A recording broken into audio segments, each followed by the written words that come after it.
नमस्कार दोस्तों। दिन दूर नहीं खंडित भारत को पुनः अखंड बनाएंगे। गिलगित से गारो पर्वत तक आजादी पर्व मनाएंगे। उस स्वर्ण दिवस के लिए आज से कमर कसे बलिदान करे। जो पाया उसमें खो न जाए, जो खोया उसका ध्यान करे। अखंड भारत सुना तो सबने है, लेकिन इसके इतिहास वर्तमान परिदृश्य के बारे में बहुत कम लोग जानते होंगे। आइए इस वीडियो में हम जानते हैं अखंड भारत के बारे में। सबसे पहले तो जरूरी है निष्पक्षता के साथ पूर्वाग्रहों से मुक्त होकर इसके बारे में बगैर किसी भेदभाव के सोचा जाए, जो प्रत्येक भारतीय का कर्तव्य हो सकता है। हम भी भारतीय इतिहास के हिस्से हैं। पहले संपूर्ण हिंदू जाति जम्बू द्वीप पर शासन करती थी। फिर उसका शासन घटकर भारतवर्ष तक सीमित हो गया।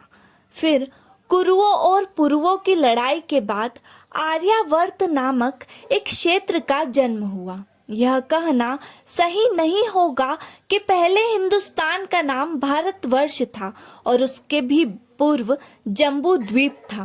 कहना यह चाहिए कि आज जिसका नाम हिंदुस्तान है वह भारतवर्ष का एक टुकड़ा मात्र है, जिसे आर्यावर्त कहते हैं। भारतवर्ष भी जम्बू द्वीप का एक हिस्सा मात्र है। लोग यहाँ लगभग 1650 भाषाएं और बोलियों का प्रयोग करते हैं।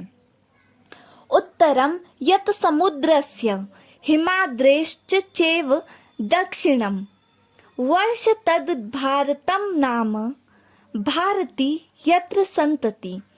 समुद्र के उत्तर में और हिमालय के दक्षिण में जो वर्ष स्थित है उसका नाम भारत है और संतति को भारती कहते हैं। इतिहास की पुस्तकों में पिछले 2500 वर्ष में जो भी आक्रमण हुए, जैसे यूनानी, यवन, हुण, शक, कुषाण, सिरथन, पुर्तगाली, फ्रेंच, डच, अरब, तुर्क, तातार, मुगल व अंग्रेज, इन सभी ने हिंदुस्तान पर आक्रमण किया। लेकिन कहीं भी यह नहीं लिखा गया कि अफगानिस्तान, म्यांमार, श्रीलंका, नेपाल, तिब्बत, भूटान, पाकिस्तान, मालदीव व बांग्लादेश पर आक्रमण हुए, क्योंकि यह अखंड भारत का अर्थात हिंदुस्तान का हिस्सा थे। आइए अब हम भारत से विभाजित हुए उन हिस्सों पर बात करते हैं। 1834 में शुरू हुई एक प्रक्रिया जो 26 मई 1876 को पूरी हुई। रूसी व ब्रिटिश शासकों के बीच गंडामक संधि के रूप में निर्णय हुआ और अफगानिस्तान नाम से एक बफर स्टेट बनाया गया। इससे अफगानिस्तान भारतीय स्वतंत्रता संग्राम से अलग हो गया। सन 1904 में नेपाल को अंग्रेजों ने पहाड़ी नरेश से संधि कर आजाद देश का दर्जा प्रदान कर अपना रेजिमेंट बिठा दिया। 1906 में भूटान, जो कि वैदिक भूभाग था, को धीरे धीरे भारतीय धारा से अलग कर मतांतरित किया गया। फिर एक नए देश का निर्माण हो गया।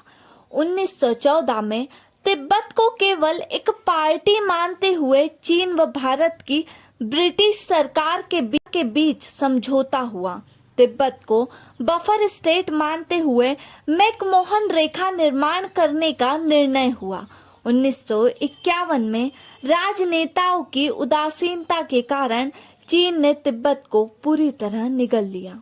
अंग्रेजों द्वारा समुद्र में अपना नौसैनिक बेड़ा बिठाने, उसके समर्थक राज्य स्थापित करने तथा स्वतंत्रता संग्राम से उन भूभागों व समाजों को अलग करने हेतु सन 1935 में श्रीलंका और सन 1937 में म्यांमार को अलग राजनीतिक देश की मान्यता दी।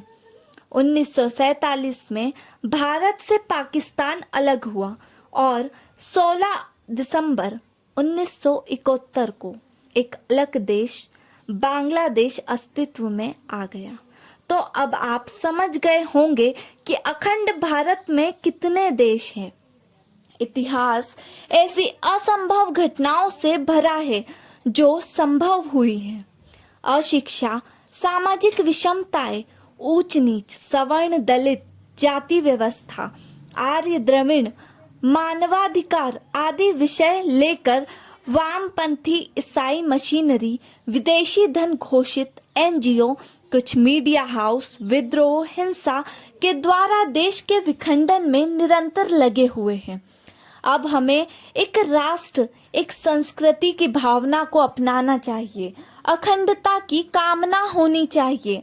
हमें अखंड भारत के कार्यक्रमों और हमारी भागीदारी की व्यापकता बढ़ाना है और हमारे छोटे बड़े प्रयोगों द्वारा इस अखंड भारत के विचार को जीवित रखना है।